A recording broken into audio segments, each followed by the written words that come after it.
വീടിൻ്റെ ഗേറ്റ് തുറക്കുന്ന ശബ്ദം. ലത ഡോർ തുറന്നു പുറത്തു വന്നു. ബൈക്ക് മുറ്റത്തേക്ക് ഓടിച്ചു കയറ്റി സ്റ്റാൻഡിട്ടുകൊണ്ട് ഒരു പയ്യൻ. അവൻ വീടിൻ്റെ മുന്നിലെത്തി. തുകിനെ പോലൊരു പെൺകുട്ടി ഗേറ്റടച്ച് കുറ്റിയിട്ടു. ലത ഓടിയെത്തി. ലതയോടായി അവൾ പറഞ്ഞു, ചേച്ചി പൊയ്ക്കോ, ഞാൻ അടച്ചിട്ടുണ്ട്. തുകിന മോളുടെ കൂട്ടുകാരെത്തിയ അല്ലേ? മക്കളെ വാ, മോള് തലവേദനയായി കിടക്കുകയാണ്.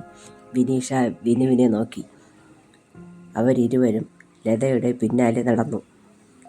വിനീഷ ചോദിച്ചു, മോളെ, നിന്റെ തലവേദന കുറവുണ്ടോ? ചായക്കപ്പ് മേശപ്പുറത്ത് വച്ചുകൊണ്ട് എണീക്കാൻ തുകിനെ ശ്രമിച്ചു. ലിവിങ് റൂമിൽ പോകാൻ ഭാവിച്ചു.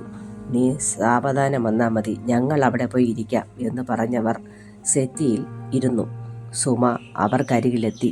ചായയും പലഹാരവുമായി ലതയും വന്നു. തുകിന ചിരിയോടെ അമ്മയുടെ സമീപം ഇരിപ്പുറപ്പിച്ചു. തുകിനെ, ഞങ്ങളും ലീവ് എടുത്തടാ, വിനീഷ തുകിനയോടായി പറഞ്ഞു. വർക്ക് ലോഡ് കൂടുതലാണ്, തലവേദന കൂടിയില്ലെങ്കിലേ അതിശയമുള്ളൂ. ഒരു ചായ കപ്പ് ചുണ്ടോട് അടുപ്പിച്ചുകൊണ്ട് അവൾ പറഞ്ഞു. വിനു 2 ബിസ്ക്കറ്റ് എടുത്ത് കടിച്ചു. പുറത്ത് ഒരു കാറിൻ്റെ ഹോണടി ശബ്ദം. ലത വാതിൽക്കലെത്തി. പോയതിനേക്കാൾ വേഗത്തിൽ അവൾ തിരിച്ചു വന്നു. അവൾ സുമയോട് പറഞ്ഞു, രഘു അമ്മാവൻ ഇറങ്ങുന്നു, കാറിൽ വേറൊരു കഷണ്ടിയുണ്ട്.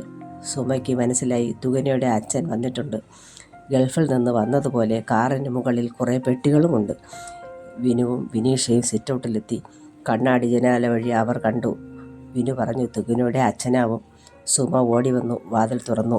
ചിരിച്ചട്ടഹസിച്ചുകൊണ്ട് തുകിനയുടെ അച്ഛനും രാജ്യം പിടിച്ചെടുത്ത ഗമയോടെ രഘു അമ്മാവനും വീട്ടിനുള്ളിലേക്ക് പ്രവേശിച്ചു.